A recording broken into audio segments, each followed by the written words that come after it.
पुढची बातमी आहे। बेळगाव महानगरपालिका निवडणूक 3 सप्टेंबरला त्यासाठी मतदान होत आहे, तर 6 सप्टेंबरला महापालिका निवडणुकीचा निकाल घोषित होईल। या निवडणुकीसाठी महाराष्ट्र एकीकरण समितीने सर्वच्या सर्व 58 जागांवरती उमेदवार उभे केलेत। बेळगाव महानगरपालिकेवर मराठी माणसाचा झेंडा फडकवण्यासाठी सर्व पक्षांनी मतभेद विसरून महाराष्ट्र एकीकरण समितीच्या मागे ठाम उभं राहण्याची गरज आहे आणि त्यासाठी आम्ही महाराष्ट्रातील सर्व राजकीय नेते प्रयत्नशील असल्याचं सीमा समन्वयक मंत्री एकनाथ शिंदे यांनी सांगितलं। त्यांच्याशी बातचीत केली आमचे प्रतिनिधी उदय जाधव यांनी। बेळगाव महापालिका निवडणूक होत आहे। या निवडणुकीमध्ये मराठी माणसाची वज्रमूठ दिसावी यासाठी प्रयत्न करतात सीमा समन्वयक मंत्री एकनाथ शिंदे साहेब। तुम्ही स्वतः बेळगाववासींशी अनेक वेळा चर्चा केलेली आहे। आता निवडणूक होते महापालिकेत, तिथे मराठी माणसाचा भगवा झेंडा फडकावा यासाठी काय प्रयत्न सुरू आहेत? बेळगावमध्ये महापालिकेवर अनेक वेळा म्हणजे मेजॉरिटी मराठी महापौर विराजमान झाले होते आणि यावेळेस देखील 3 तारखेला बेळगाव महापालिकेची निवडणूक आहे। महाराष्ट्र एकीकरण समितीचे आपले सर्व उमेदवार 58 ठिकाणी उभे आहेत। ही निवडणूक येत्या 3 तारखेला होती आहे। मला सुद्धा स्वतः प्रचाराला तिकडे जायचं होतं, त्यांच्याशी प्रत्यक्ष बोलायचं होतं, परंतु काही कारणास्तव अपरिहार्य कारणास्तव परवानगी मिळाली नाही, त्यामुळे मी जाऊ शकलो नाही। तरीसुद्धा आमच्या सदिच्छा शुभेच्छा या सर्व उमेदवारांच्या पाठीशी आहेत। मराठी माणसाने बेळगावातल्या आपली एकीची वज्रमूठ कायम ठेवून या महापालिका निवडणुकीमध्ये मराठी उमेदवारांना भरघोस मतदान करून मराठी उमेदवार जास्तीत जास्त निवडून आणून मराठी माणसाचा भगवा झेंडा तिकडे फडकला पाहिजे, अशा प्रकारची माझी विनंती आव्हान आहे। मुख्यमंत्री उद्धव ठाकरे साहेब स्वतः शासन, महाराष्ट्र शासन देखील या बेळगावच्या मराठी माणसाच्या पाठीशी खंबीरपणे उभा आहे आणि त्याची प्रचिती वेळोवेळी आलेली आहे आणि म्हणून या निवडणुकीमध्ये महाराष्ट्र एकीकरण समितीचे सर्व उमेदवार निवडून येतील अशा प्रकारचं काम सगळ्यांनी करावं, एकीची आपली वज्रमूठ कायम दाखवावी। बेळगाव महापालिकेमध्ये स्पष्ट बहुमत मिळवायचं असेल तर महाराष्ट्र एकीकरण समितीला 45हून अधिक उमेदवार निवडून आणायचे आहेत। त्यासाठी सर्वपक्षीय भेदाभेद मनभेद विसरून एक दिलाने काम करणं गरजेचं आहे। त्यासाठी काय इतर पक्षांची नाही, सर्व पक्षीयांनी आपापसातील मतभेद विसरून मराठी माणसाच्या पाठीशी उभं राहिलं पाहिजे, मराठी उमेदवारांना मतदान केलं पाहिजे, अशा प्रकारचं देखील विनंती वजा मी आवाहन करतो। धन्यवाद साहेब, न्यूज 18 लोकमतशी बोलल्याबद्दल। व्हिडिओ जर्नलिस्ट रजनीश जाधव सह उदय जाधव, न्यूज 18 लोकमत, मुंबई।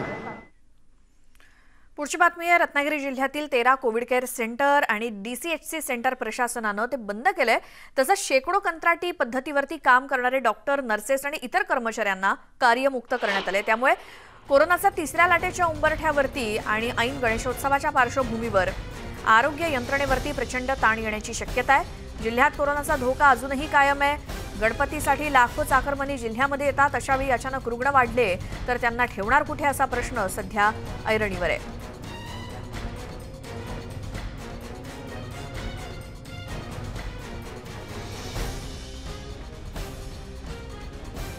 आमचे प्रतिनिधी चंद्रकांत बनकर आपल्या सोबत जोडले गेले। चंद्रकांत, रत्नागिरीतली अशी कोणती कोविड केअर सेंटर आहेत की जिथे डॉक्टर, नर्सेस आणि जे आरोग्य कर्मचारी आहेत त्यांना कार्यमुक्त करण्यात आले आणि कारण काय? रत्नागिरी जिल्ह्यामधले जवळपास सर्वच तालुक्यामधले कोविड केअर सेंटर जे आहेत हे बंद करण्याचा निर्णय जो आहे हा प्रशासनानं 2 दिवसापूर्वी घेतलेला आहे।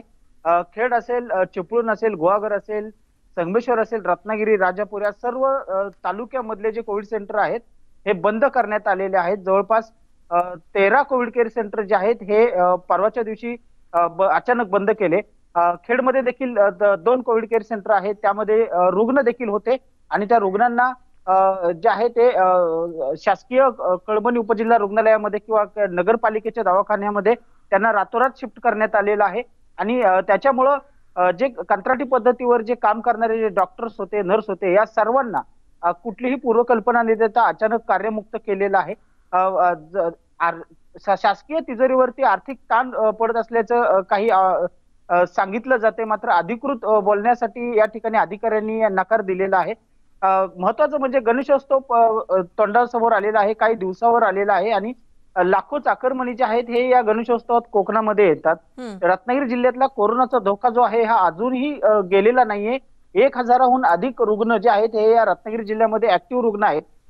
प्रत्येक तालुक्यामध्ये ऍक्टिव्ह रुग्ण आहेत आणि जे कोविड सेंटर आता बंद केली त्या ठिकाणी देखील 25, 30, 40 अशा प्रमाणामध्ये जे रुग्ण आहेत हे उपचार घेत होते आणि त्यांना अचानक शासकीय रुग्णालयात शिफ्ट केलेलं आहे. परंतु शासकीय रुग्णालयामध्ये आधीपासूनच आरोग्य कर्मचाऱ्यांची कमतरता आहे, नर्सची कमतरता आहे, डॉक्टर्स नाहीयेत आणि अशा पार्श्वभूमीवरती कंत्राटी पद्धतीवर काम करणारे जे कर्मचारी होते या कोविडच्या पहिल्या लाटेपासून अशा महाभयंकर परिस्थितीत जे काम करणारे जो कंत्राटी पद्धतीचा स्टाफ होता त्यांना देखील कमी करण्यात आलेला आहे. आणि महत्वाचं म्हणजे आता गणेशोत्सवाच्या पार्श्वभूमीवरती जर अचानक रुग्ण वाढले, तिसरी लाट देखील उंबरठ्यावरती आहे आणि अशा पार्श्वभूमीवर जर रुग्णांची संख्या अचानक जर वाढली तर त्यांना कुठे ठेवायचा असा प्रश्न देखील या ठिकाणी ऐरणीवरती आलेला आहे.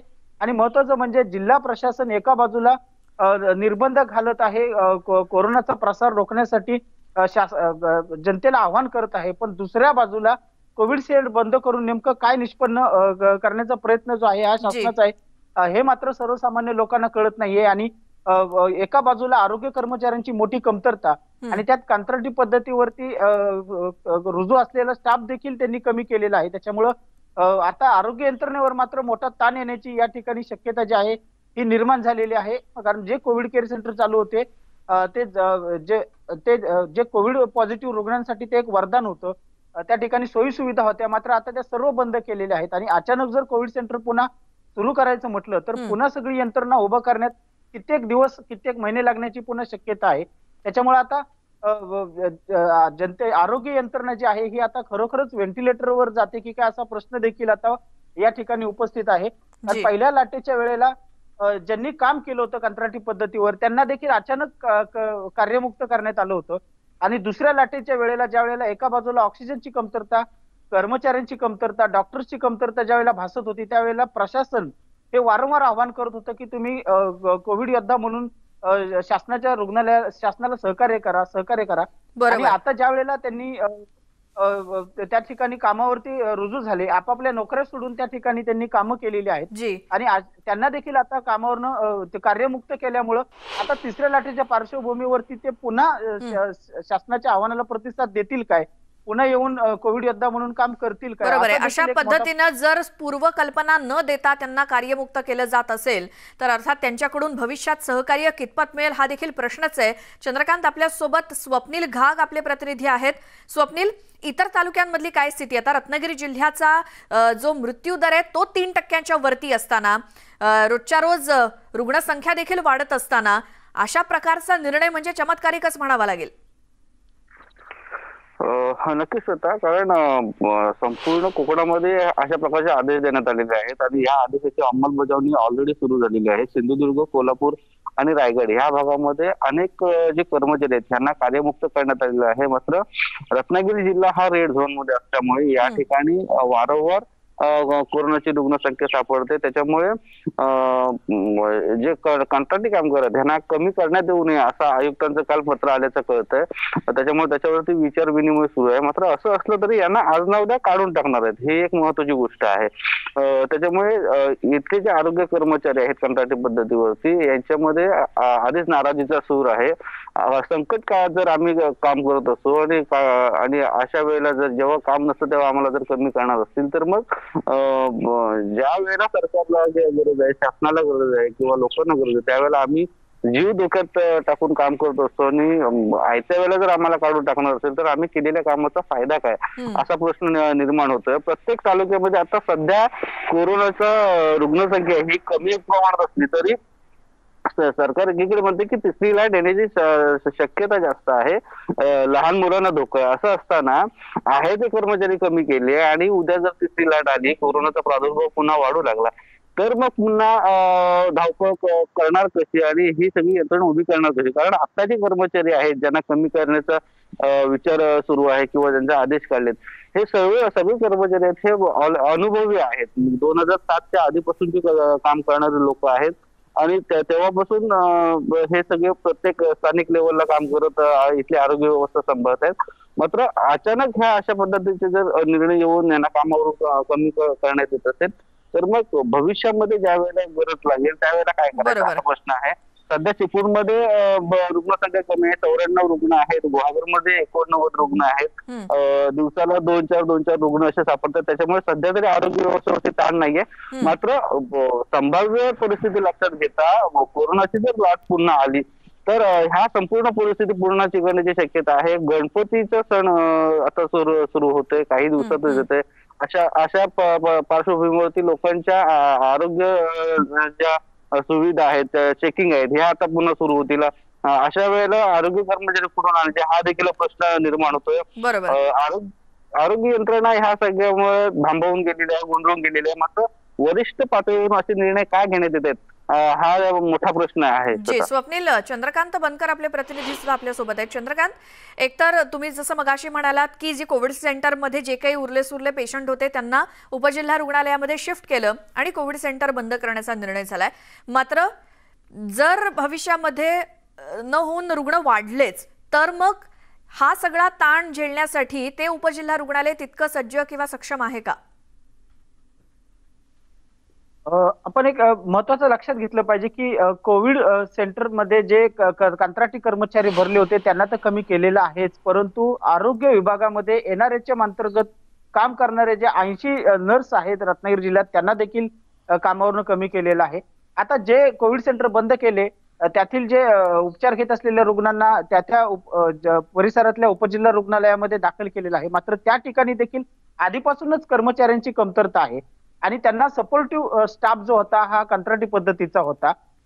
त्याच्यामुळं अर्थातच त्या ठिकाणी ताण येईल, कारण याआधी सुद्धा दुसऱ्या लाटेच्या सुरुवातीला जर आपण बघितलं तर कोविड केअर सेंटर नव्हते, लोकांना बेड मिळत नव्हते. ही परिस्थिती पुन्हा उद्भवण्याची शक्यता या ठिकाणी निर्माण झालेली आहे, कारण रुग्णांच्या नातेवाईकांना रात्रभर रुग्णवाहिकेमध्ये ठेवण्यात आलं होतं, बेड नव्हते. मुंबई पुण्यासारख्या ठिकाणी त्यांना हलवलं जात होतं, मात्र तिथे देखील मोठा आर्थिक भुर्दंड जो आहे इथल्या रुग्णांवरती पडत होता. अशी परिस्थिती होती. त्याच्यानंतर जेव्हा कोविड सेंटर सुरू झाले तेव्हा रुग्णांना बेड मिळायला लागले, DCHC सेंटर सुरू झाले, कोविड केअर सेंटर सुरू झाले आणि आता तेच सुरू झालेले कोविड केअर सेंटर असतील, DCHC सेंटर असतील, ते पूर्णपणे बंद करण्यात आलेले आहेत. आणि त्याच्यामुळे आता अचानक जर रुग्ण वाढले तर आरोग्य यंत्रणेवरती ताण आहेच, परंतु ज्या ठिकाणी उपजिल्हा रुग्णालयात आयसोलेशन वॉर्ड आहेत ते मर्यादित आहेत.